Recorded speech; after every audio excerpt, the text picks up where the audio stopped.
Hey, Gary's Gulch, welcome back. Is there a God? Does God exist? My answer? Absolutely yes, 100%. Do not pass go. Do not collect your $200. That was a little throwback from my Monopoly friends. Because as you're picking up all these different cards, do I want to buy this property? Do I want to put a houses on? Do I want to pay my tax or pay 10% of my current net worth? All these, like, you have all these choices. Do I want to sell something, buy something from somebody else, trade? All these choices. But when that card comes out, you just slap it down and take the action you're required to take. Because there's no negotiating, right? And so that's my perspective and how I wanted to present the answer to that question. Absolutely, there is a God. To ignore divine intelligent creation, ordering of this world is just pure folly. It's silliness. It is stupid thinking, as my father would say. Because, there's this whole thing about evolution and scientists who have wanted to deny a higher power, an omniscient being. They have figured out ways in which monkeys turn into people. No one ever witnessed that. I saw a meme the other day. It said evolution, and they're showing all these different stages that supposedly happened. And if we stretch it, we can find some bones that maybe indicate that, or some little drawings or something. But no one witnessed that, right? There's no recorded history of any of that stuff. Yet 50 people plus personally observed the resurrection of Jesus Christ. And yet, all that stuff in the Bible is all made up, supposedly. No chance. How do we make every human unique? Where does DNA come from? This stuff just evolved? I don't think so. Coincidences happen in your life all the time. You think of an amount of money that you need, someone you need to help, and they call you, or the money shows up in that exact amount. I was just playing a game this morning, and I'm like, I probably shouldn't take this much time to play this little game, but I need to score a 200.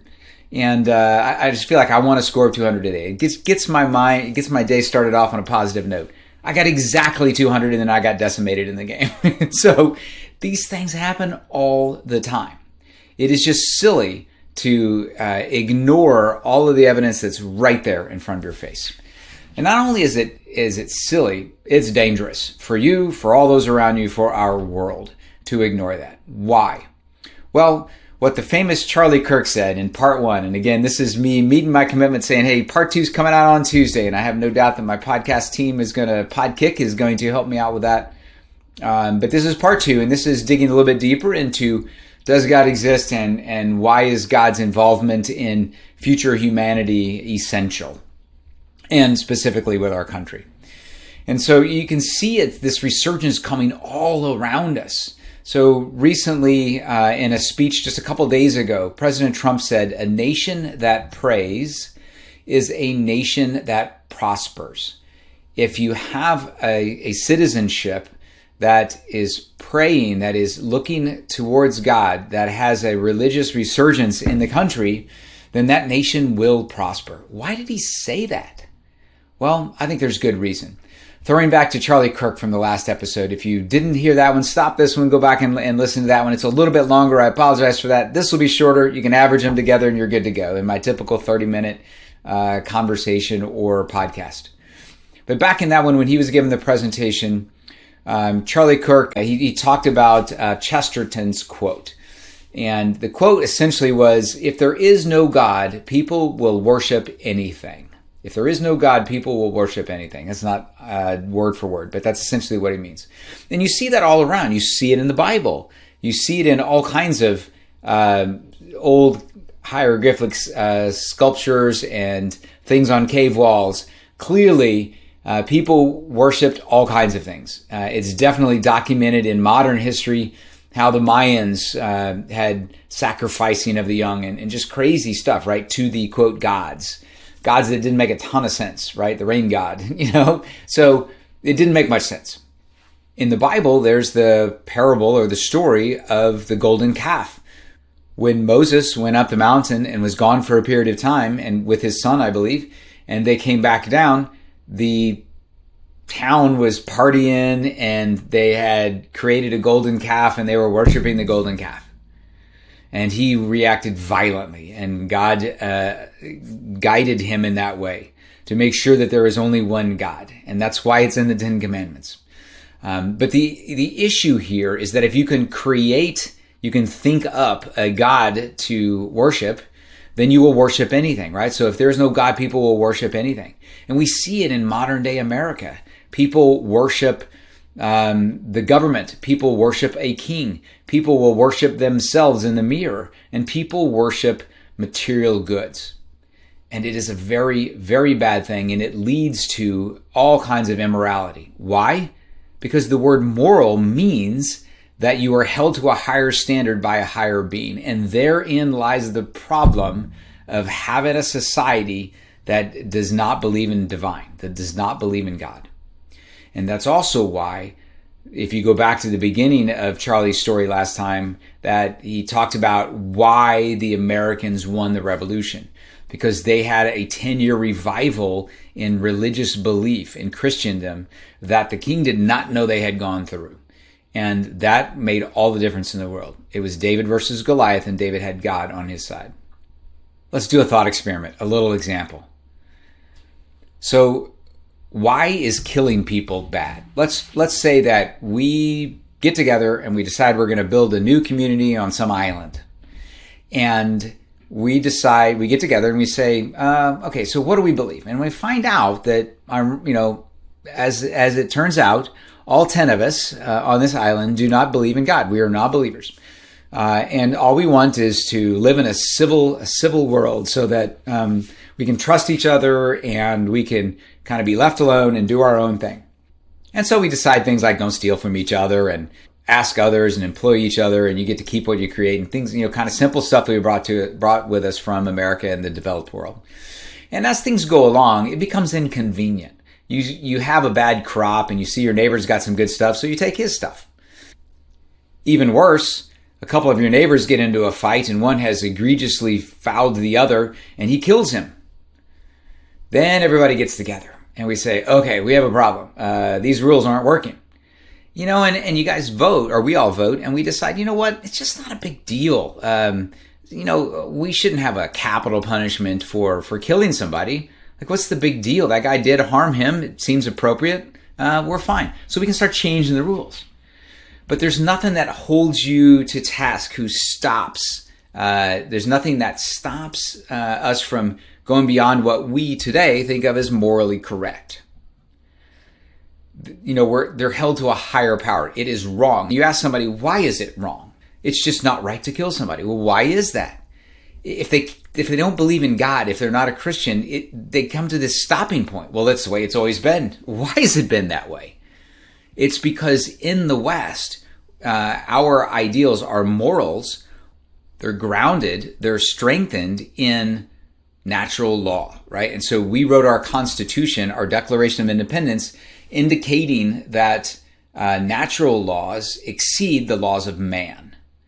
Where do the natural laws come from? The natural laws are created by a higher power. They were intelligently designed. And standing above natural law, and what makes humans so incredible is that we can intellectually, we can empathetically connect with our higher power, and we can receive messages from him. The dogs and cats don't do that. Wonderful animals, but they don't get those things. And these downloads that have been received throughout world history have resulted in things like Moses writing down the 10 Commandments that he was provided from God. And those 10 Commandments create morality, which creates the ability to live in communities and societies. And when people get wronged or when something happens, then we have something we can fall back on. And we can just say it is wrong. It just is, because it's in the commandments. It's because God made it that way. Like, there is something above us, beyond man, beyond the material possessions, that we can hang our hat on, that we can realize we are standing on solid ground with this.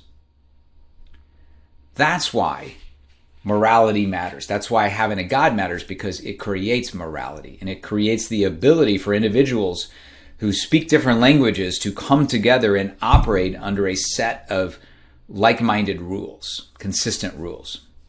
I mentioned in the past, I believe I've mentioned in the past this phrase that got handed to me when I was in a recent business relationship with which I thought was an incredible like-minded organization. I was right in that the customers, the memberships of this group were very like-minded, but the leadership was not, and I got taught that in spades, and it was painful. But the individual who decided to teach it to me with no warning, no notice, I had no idea the rug was being pulled out. Because again, I was in this as a covenant relationship. Like-minded individuals, handshake, good people, Christians, God-fearing people, and we were doing the right thing for the customers, for the members. And so he uses this phrase out of nowhere. When he saw my face, that I realized that I'm in a covenant relationship with somebody who believes this completely contractual. He saw my face and he says, Gary, this isn't personal. This is just business. And I didn't take the opportunity to explain to him where that phrase came from. He's a relatively intelligent person. I figured he would have went and looked it up. I actually wasn't composed enough because to me it was a covenant relationship, and God was involved in this, and I was working my tail off 80 hours a week for a better future for the individuals that I had committed to serve. Not that company in their pockets, but the individuals that I was mentoring and teaching and providing guidance to. Where does this, it's not personal, it's just business, come from? Well, the most famous version is Corleone in The Godfather, about the Mafia, and he used that phrase when necessary to be able to justify to himself and others when he was about to do heinous acts, murder, killing people, burning people, stealing their, whatever, like the horrible things that the Mafia did. And there is supposedly, many will claim, there are many references that it actually does go back to the real Mafia, a guy named Otto Berman, who was a notorious accountant. He was more than an accountant. He did heinous things in how he treated people.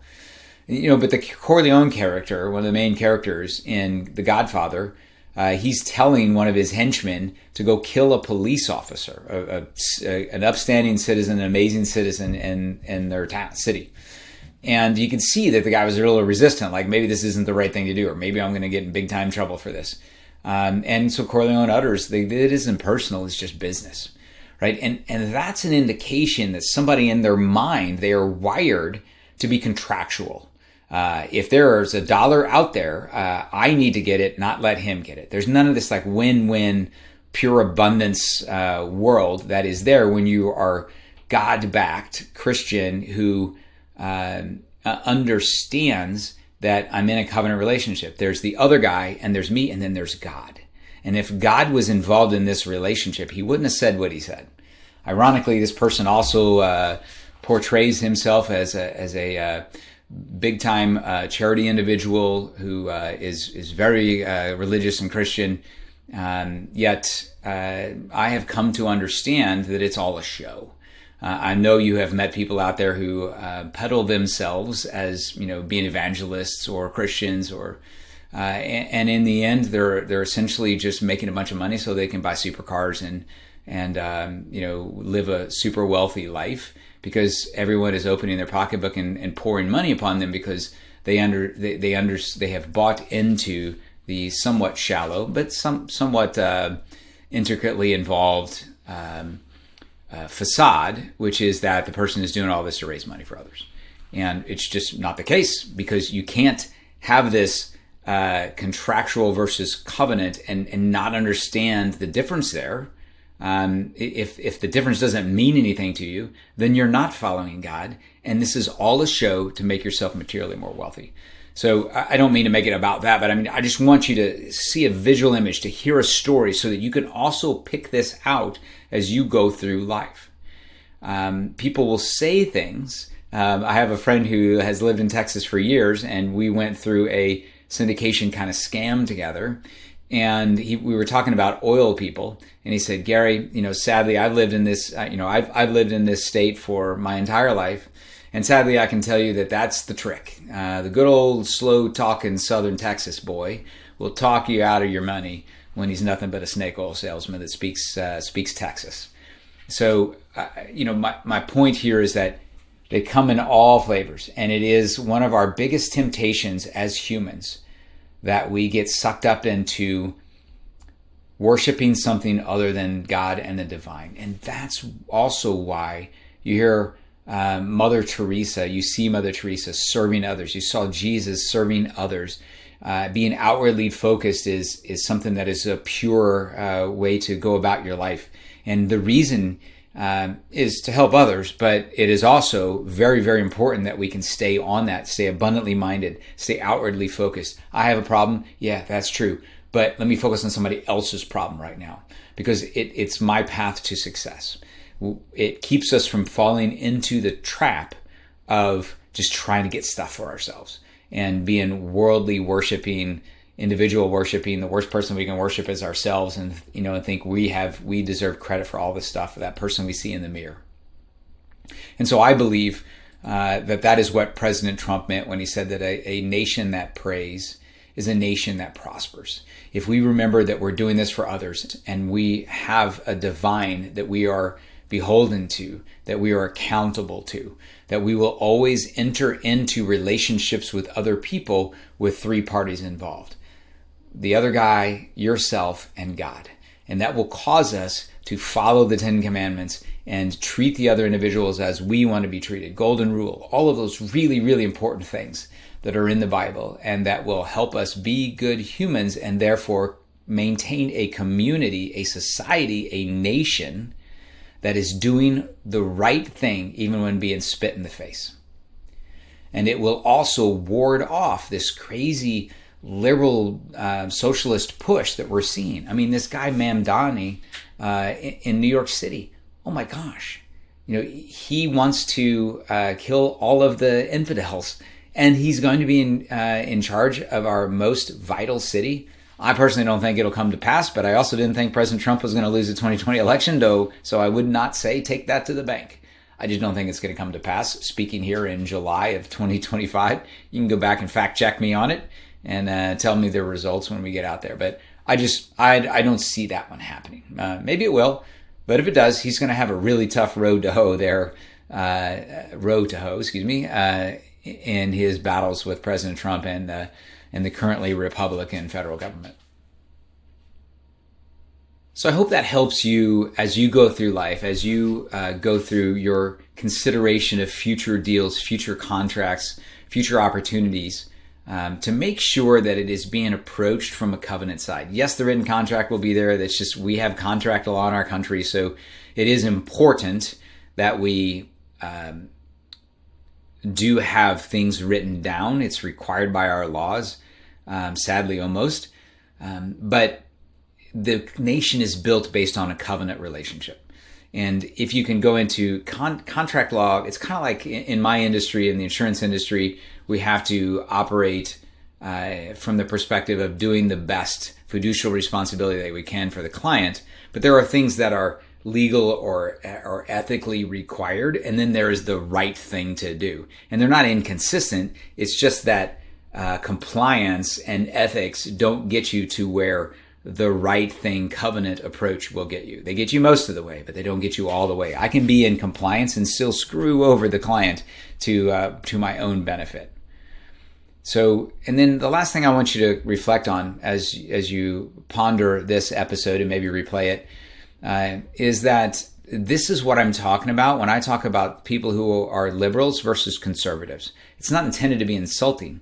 What it is intended to do is that it has from the very beginning meant that someone who liberally interprets the Constitution is someone who is saying, these men from old times, 250 years ago, lived in a different world. They didn't have the internet and AI and even cars.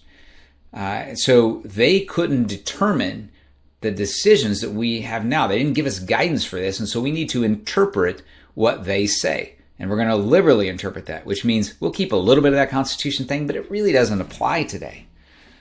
And so why would they do that? Why would you want to change those things? Because it allows us to pull away from God. It allows us to say, yeah, those rules apply sometimes, but this abortion thing, it's just inconvenient to have a child right now. Right? So God says, thou shalt not kill. That's pretty cut and dry. When does birth occur? When does conception? When is the human actually alive? Well, to me, it is at conception. when the egg is fertilized, when life begins, that light energy that you can see on imaging equipment, that happens when it is actually fertilized. Life begins. Energy, magnitudes of energy occur in a light that gives off light that you can see. Right? That's science. Right? So to me, unquestionably, do not pass go. That is when life occurs. And so therefore, to end that life is killing. It's murder. And God said, do not kill. So we got kind of off our path here for several years, decades. And when Roe versus Wade got repealed, it was going back to remembering that that's murder. And God said, do not kill. And he also said, do not steal. And he said many other very, very helpful things. And if you can maintain that balance, it'll remind you that there is a higher power, which means that I'm not all that and a bag of chips. And I need to remain outwardly focused. And I need to try to do my best in an agreement, a covenant agreement that I've made with some other individual. And if we can maintain those things, most of the problems in this world go away. It's that simple. And that's why I'm inspired for what the next 250 years are going to bring for this country and this world. And thanks again for participating in this 2-part series. I hope it resonated with some of you. I felt emotional there at parts during it, so I know that I was getting some energy across to everybody. I hope you were in a position where you were able to receive it. And if not, contemplate, am I actually ideal for this audience? Am I the ideal recipient that Gary is trying to broadcast to? And I'm cool if you're half in and you want to listen anyway. But those people who are ideal, man, subscribe, dial it up, never miss an episode. We're going amazing places on Gary's Gulch. Until next time, go do something amazing happen. Thank you all. And I will see you next Tuesday on Gary's Gulch.